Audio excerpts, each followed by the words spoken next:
भारत माता की, भारत माता की, भारत माता की।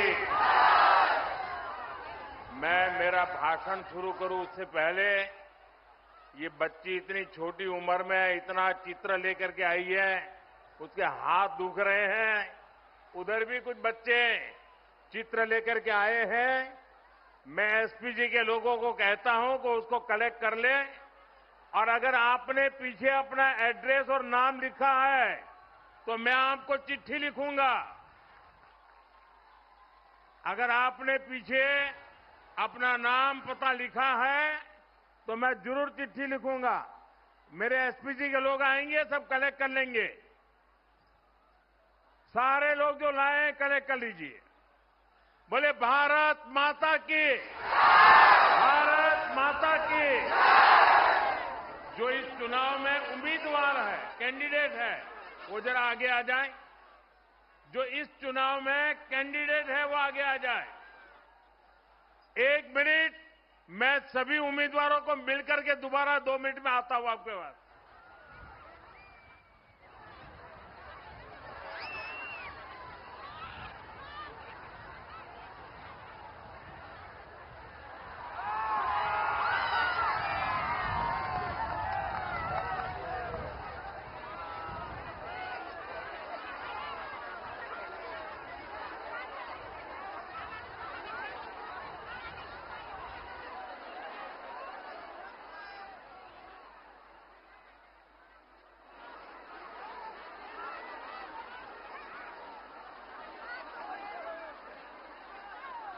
নামনির রাইজলৈ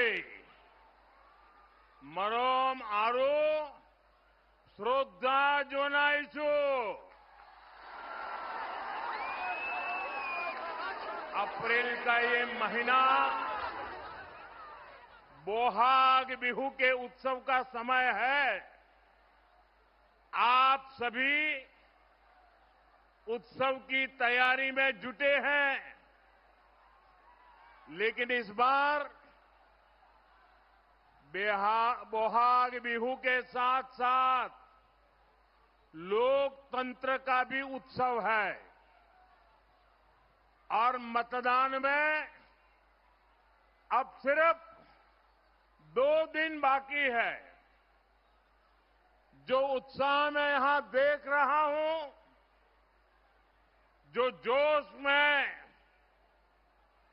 पूरे असम में देख रहा हूं, वो अद्भुत है, अभूतपूर्व है।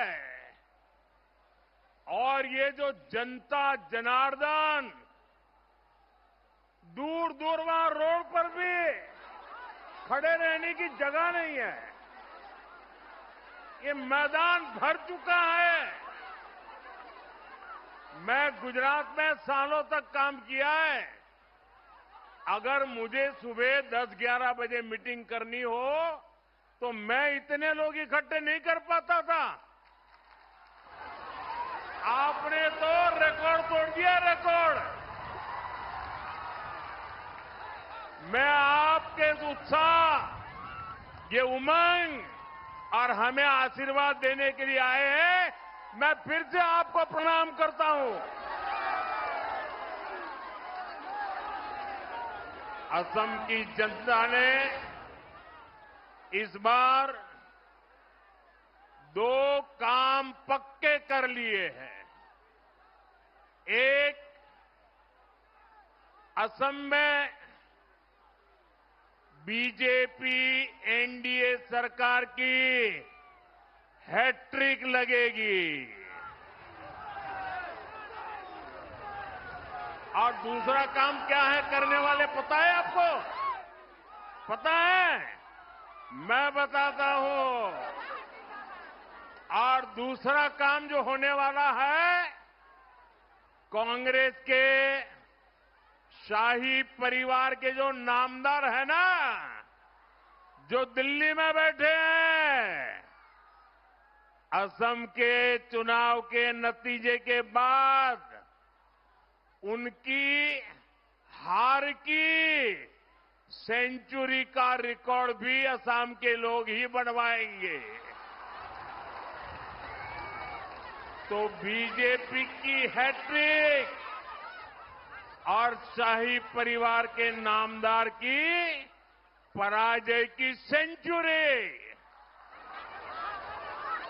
आज बारपेटा का जनसैलाब एक ही घोषणा कर रहा है। आपको ये बार, आपको ये बार, आपको ये बार, आपको ये बार बीजेपी सरकार, आपको ये बार एनडीए सरकार। साथियों, आज भारतीय जनता पार्टी का स्थापना दिवस भी है। 6 अप्रैल आज भाजपा का स्थापना दिवस है। मैं देश और दुनिया में भाजपा परिवार से जुड़े सभी लोगों का, सभी कार्यकर्ताओं का अभिनंदन करता हूं, अपनी शुभकामनाएं देता हूं। राष्ट्र प्रथम के मंत्र के साथ हम सभी मां भारती की सेवा में जुटे हुए हैं। हमारा संकल्प देश को विकसित बनाना है, हिंदुस्तान को आत्मनिर्भर बनाना है और इसी संकल्प के साथ इस चुनाव में भी भाजपा आपसे आशीर्वाद मांग रही है। साथियों, कांग्रेस वो पार्टी है जो कभी दूरगामी सोच के साथ विकास के काम नहीं करती। कांग्रेस शॉर्ट टर्म काम करती है ताकि उसमें करप्शन कर सके। वहीं बीजेपी एक लंबे विजन के साथ काम करने वाली पार्टी है। हम विकसित असम से विकसित भारत के लक्ष्य को लेकर चल रहे हैं और इसलिए हमने बीते 10 साल में पूरी मेहनत से काम किया है। साथियों, बीते 10 साल असम में शांति और सद्भाव की स्थापना के थे। आने वाले साल असम की समृद्धि को विस्तार देंगे। बीते 10 साल असम को असुविधा और असुरक्षा से बाहर निकालने के थे। आने वाला समय असम की आत्मनिर्भरता का होगा। बीते 10 साल असम की पहचान को बचाने के थे। अब हमें असम की पहचान को दुनिया में बुलंद करना है। करना है कि नहीं करना है? बुलंद करना है कि नहीं करना है? दुनिया भर में आसाम की पहचान बनानी है कि नहीं बनानी है? आपका वोट इस बार विकसित असम के निर्माण की नींव को मजबूत करने वाला है। और साथियों, आप सब जानते हैं, भाजपा जो कहती है वो करके दिखाती है।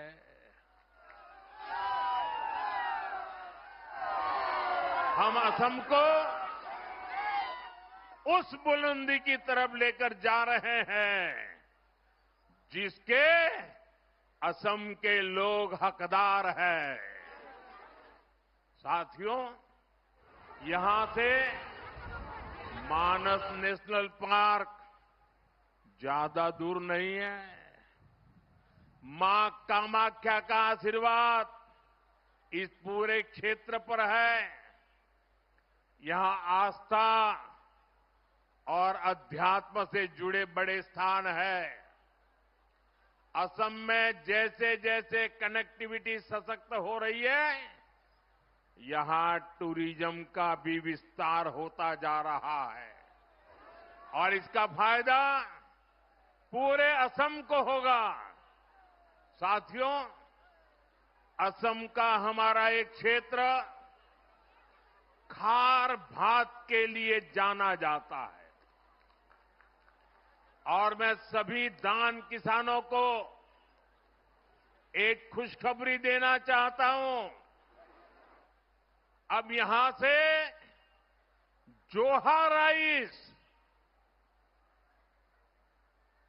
जरा मेरे किसान भाई बहन, ये आपके लिए बता रहा हूं।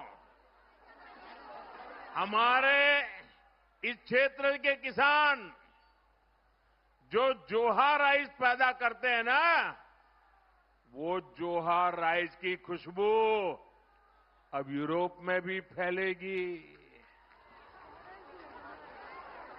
हाल में ही असम का जोहा राइस इंग्लैंड और इटली को एक्सपोर्ट होना शुरू हो गया है।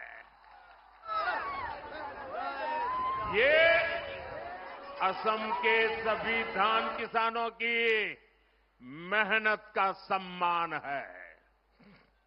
यहां हमने जो जोगी गोपा में मल्टी मॉडल पार्क बनवाया है, वो भी इस क्षेत्र के किसानों का सामर्थ्य बढ़ा रहा है। वहां ऐसी सुविधाएं हैं जिससे किसानों की फल, सब्जी और अन्य उपज सुरक्षित भी रहती है और एक्सपोर्ट में भी बहुत सुविधा होती है। साथियों, देश के जिन एक दो राज्यों में उंगली पर गिन लो इतने से ही कम, सिर्फ एक दो राज्यों में ये कांग्रेस की सरकारें बची हैं, वहां कांग्रेस कभी जनता के बीच अपना रिपोर्ट कार्ड लेकर नहीं जाती, जबकि बीजेपी सरकार साफ नियत से जनता को बताती है कि हमने जनता की सेवा के लिए क्या किया। हमारी बीजेपी एनडीए सरकार किसानों की समृद्धि के लिए क्या कर रही है। मैं आपको इससे जुड़े कुछ आंकड़े बताना चाहता हूं। ये आंकड़े आप याद रखोगे? भाई, ये बच्चा कब से खड़ा है, ये चित्र भी जरा ले लीजिए, इसके हाथ डूब जाएंगे। जरा एसपीजी के जो लोग लेकर के ले लीजिए। बेटा ले लेता है, हाथ नीचे रखो, थक जाओगे बेटा। बहुत बहुत धन्यवाद बेटा, इतना बढ़िया चित्र बना के लेके आए हो। आप नीचे हाथ रखो, ये एसपीजी के लोग आकर के ले लेंगे बेटा। ये छोटे छोटे बच्चे, मुझे कभी ऐसा लगता है उनके हाथ थक जाएंगे। जरा एसपीजी के लोग ये ले लीजिए जल्दी। साथियों, साल 2013 में जब केंद्र में कांग्रेस सरकार थी, तब धान का एमएसपी मात्र 1300 रुपये प्रति क्विंटल था। यह आंकड़ा आपको याद रहेगा। हमारी बीजेपी की सरकार बनने से पहले जब कांग्रेस की सरकार थी, तब यहां धान के किसानों को एमएसपी कितना मिलता था, याद रहा आंकड़ा? प्रति क्विंटल 1300 रुपया। कितना? जरा बोलिए सब लोग, प्रति क्विंटल कितना? प्रति क्विंटल कितना? और आज कितना मिलता है पता है? आज धान का एमएसपी करीब 2,370 और असम की बीजेपी एनडीए सरकार अपनी तरफ से भी इसमें वृद्धि करती है। यानी धान किसानों की कमाई कहीं अधिक बढ़ रही है। 2014 से पहले के 10 वर्षों में जब कांग्रेस सत्ता में थी, तब देश के धान किसानों को एमएसपी के सिर्फ 4 लाख करोड़ रुपया मिले थे। कितने?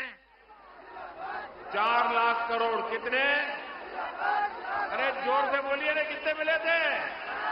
ये कांग्रेस के पापों की बात करनी है। कितने मिले थे? लेकिन 2014 के बाद 10 वर्षों में हमारी सरकार ने धान किसानों को 4 गुना अधिक 16 लाख करोड़ रुपए एमएसपी के रूप में दिए हैं। उनके 4 लाख करोड़ और हमारे साफ है कि कांग्रेस कभी धान किसानों का भला नहीं कर सकती। साथियों, कांग्रेस की सरकार तो किसान के हक का पैसा भी बिचौलियों को लूटा देती थी। हमारी सरकार सीधे किसान के बैंक खाते में पैसा जमा करती है। पीएम किसान सम्मान निधि से असम के किसानों को अब तक 7,500 करोड़ रुपए, उससे भी ज्यादा मिल चुके हैं। बीते सालों में इतने बड़े वैश्विक संकट आए, लेकिन हमने खाद की बढ़ी कई हुई कीमतों का, जो फर्टिलाइजर का दुनिया भर में दाम बढ़ गया, लेकिन हमने भारत के किसानों को वो बोझ नहीं पड़ने दिया। दुनिया में यूरिया की जो बोरी 3,000 रुपये पहुंच गई, 3,000 रुपये एक बोरी का, लेकिन बीजेपी एनडीए सरकार ने उसे सिर्फ 300 रुपये में किसानों को दे दिया। किसान हित में ऐसे फैसलों की वजह से ही असम के किसानों की पहली पसंद बीजेपी है, एनडीए है। अहोमोर कृषक सकलर प्रथम पोषण बीजेपी एनडीए। साथियों, यहां बड़ी संख्या में हमारी माताएं बहनें आई है। मेरा सौभाग्य है कि मुझे देश की मातृशक्ति की सेवा का इतना अवसर देश ने दिया। बीजेपी एनडीए की डबल इंजन सरकार जहां भी है, वहां बहनों बेटियों का भरपूर आशीर्वाद हमें मिल रहा है। साथियों, पक्का घर हो, शौचालय हो, नल से जल हो, मुफ्त गैस कनेक्शन हो, ऐसी अनेक योजनाओं का सबसे अधिक लाभ मेरी माताओं बहनों को हुआ है। आज केंद्र सरकार की योजनाओं ने हमारी बहनों को कमाई के नए अवसर भी दिए हैं। लखपति दीदी अभियान से अभी तक 3 करोड़ बहनें लखपति दीदी बन चुकी है। 3 करोड़ बहनें लखपति दीदी। इनमें लाखों बहनें मेरे असम की भी है। यहां असम में अरुणोदय योजना से भी हर परिवार की बहनों को मदद मिल रही है। नारी शक्ति को लगातार सशक्त करना बीजेपी की बहुत बड़ी प्राथमिकता है। नारी हकते हबल करा तो बीजेपी रेक दांगोर प्राथमिकता। साथियों, विकसित भारत बनाने के लिए विधानसभा में, संसद में महिलाओं की और बड़ी भूमिका हो, ये बहुत जरूरी है। इसलिए हमारी सरकार ने नारी शक्ति वंदन अधिनियम पारित किया था। इससे महिलाओं के लिए 33% आरक्षण तय हुआ है। देश की बहनों बेटियों ने पहले ही 40 साल से इसका इंतजार किया है। इसलिए अब जरूरी है कि 2029 के लोकसभा चुनाव से ही महिलाओं को ये हक मिले। आप मेरी माताएं बहनें भाइयों बताइए, 2029 के लोकसभा चुनाव में महिलाओं को आरक्षण मिलना चाहिए कि नहीं मिलना चाहिए? पार्लियामेंट में ज्यादा महिलाएं आनी चाहिए कि नहीं आनी चाहिए?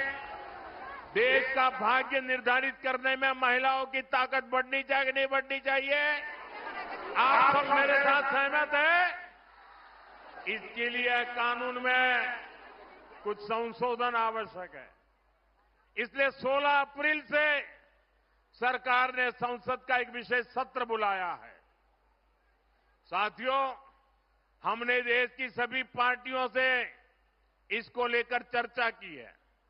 हमने सभी से कहा है कि आइए देश की बहनों बेटियों के हक से जुड़े इस काम को सर्वसम्मति से आगे बढ़ाएं। और हां, कुछ लोग इस नेक काम को लेकर भी भ्रम फैलाने का प्रयास कर रहे हैं।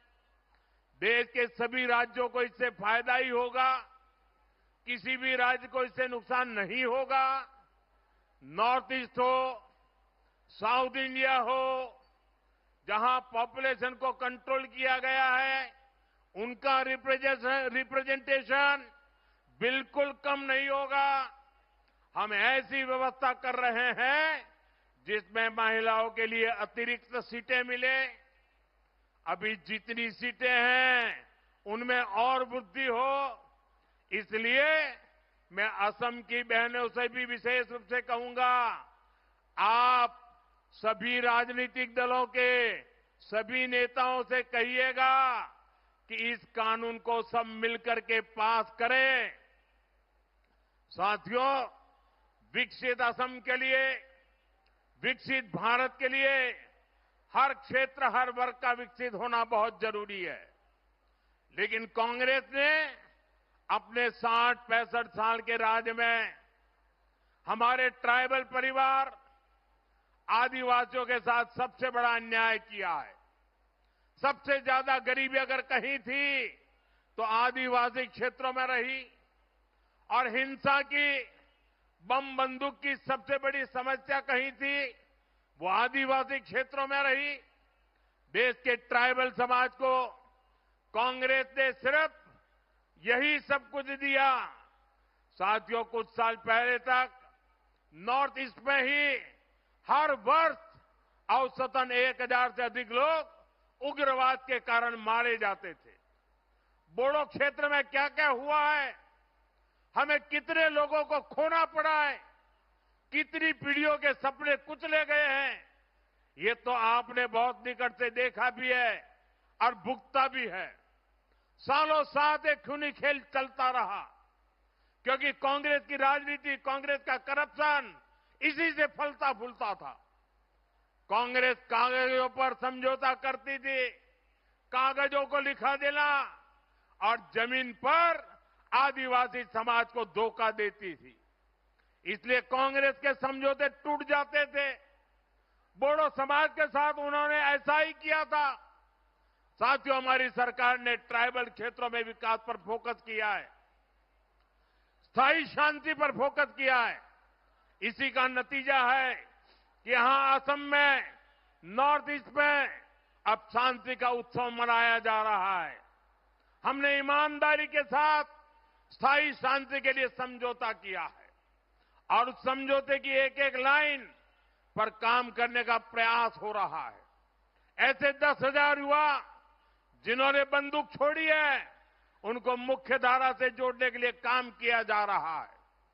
साथियों, मैं असम के आप लोगों से कहूंगा, यहां के नौजवानों से कहूंगा, असम में शांति अनेक बलिदानों के बाद आई है। लिहाजा शांति और विकास के लिए कांग्रेस को असम से दूर रखना बहुत जरूरी है। हांती आरू बिकाहोर बाबे कांग्रेस का हमोर परा दूरत रखा तो बहुत जरूरी। साथियों, यहां तो बहुत बड़ी संख्या में हमारे सैनिक परिवार भी रहते हैं। असम के वीरों ने देश के लिए अनेक बलिदान दिए, लेकिन कांग्रेस मोदी को नीचा दिखाने के लिए सेना के शौर्य को भी गाली देती है। सर्जिकल स्ट्राइक हो, एयर स्ट्राइक हो, हमने देखा है कि कांग्रेस ने हमेशा दुश्मनों के एजेंडे को ही हवा दी है।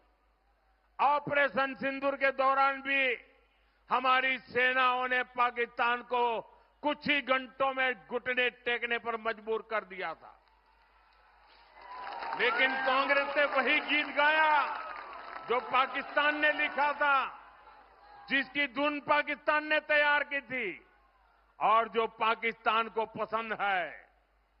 कांग्रेस नेताओं का ये पाकिस्तान कनेक्शन हमेशा देश पर भारी पड़ता है।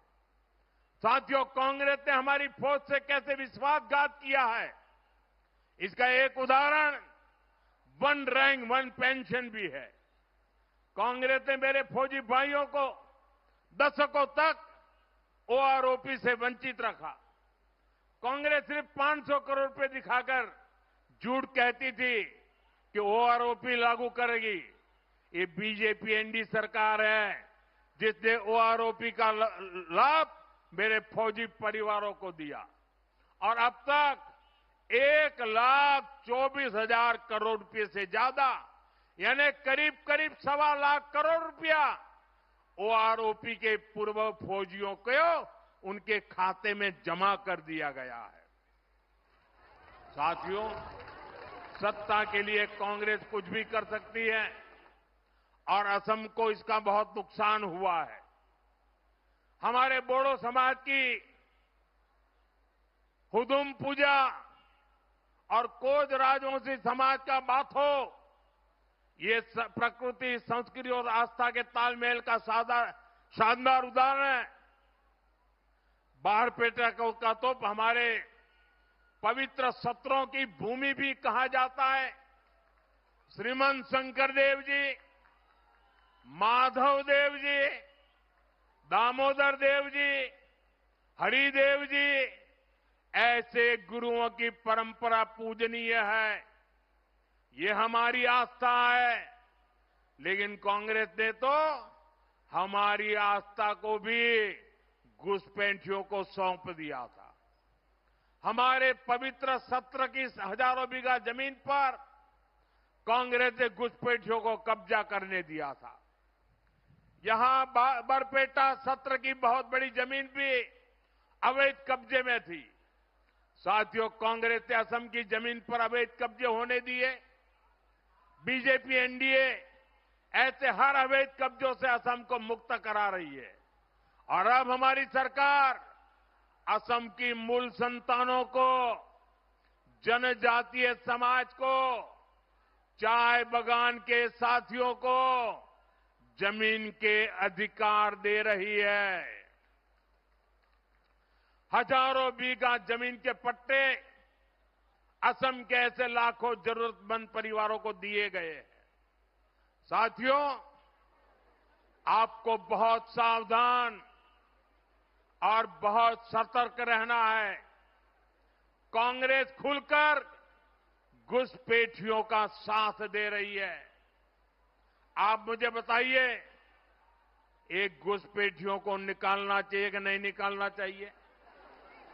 पूरी ताकत से बोलाइए, घुसपैठियों को निकालना चाहिए कि नहीं निकालना चाहिए? घुसपैठिए जाने चाहिए कि नहीं जाने चाहिए? कांग्रेस अवैध कब्जे के खिलाफ कार्रवाई का विरोध कर रही है। कांग्रेस असम में ऐसा कानून बनाने की बात कर रही है जिसके बाद घुसपैठिया शब्द बोलने वालों को भी जेल हो जाएगी। बताइए, ऐसा कानून मंजूर है क्या आपको? कांग्रेस कानून में ही घुसपैठियों को पीड़ित घोषित कर देगी और यहां की जो बहुसंख्यक मूल संतानें हैं, जनजातियां हैं, उन पर हमेशा जेल का खतरा मंडराता होगा। अपने हर इंटरव्यू में, भाषण में ये कांग्रेस के बड़े बड़े नेता ऐसे असम विरोधी कानून की चर्चा कर रहे हैं। इसलिए साथियों, बीजेपी को दिया आपका वोट असम को सुरक्षा देगा, असम की पहचान बचाएगा। आपना लोके बीजेपी का दिया वोटे अहोमोक पुरखा दिबो, अहोमोर पोरिचोय बचावो। साथियों, अब मतदान की घड़ी आ गई है। आने वाले 3 दिन आप सबको बहुत मेहनत करनी है। हर बूथ पर बीजेपी के, एनडीए के ये सभी उम्मीदवार विजयी हो। हर बूथ में जीतना है। जीतेंगे, एक एक बूथ जीतेंगे, सभी बूथ पक्का जीतेंगे। बूथ में मतदान बढ़ाएंगे, ज्यादा से ज्यादा लोग मतदान करें, ये सुनिश्चित करना है। अच्छा, मेरा एक काम करेंगे? ऐसे नहीं, जोर से बताओ तो बोलूं। मेरा एक काम करेंगे? देखिए, 3 दिन बचे हैं, घर घर जाके करेंगे, हर किसी को मिलकर के करेंगे। मैं आप पर भरोसा करूं? ये मोदी जी का पर्सनल काम है, करोगे? देखिए, घर घर जाना है और हर घर जाकर के कहना कि मोदी जी आए थे और मोदी जी ने आपके परिवार को बोहाग बिहू की शुभकामनाएं दी है। ये मेरी बात बता दोगे? मेरे प्रणाम बता दोगे? बहुत बहुत धन्यवाद। बोलिए भारत माता की, भारत माता की, भारत माता की। वंदे वंदे वंदे वंदे वंदे वंदे।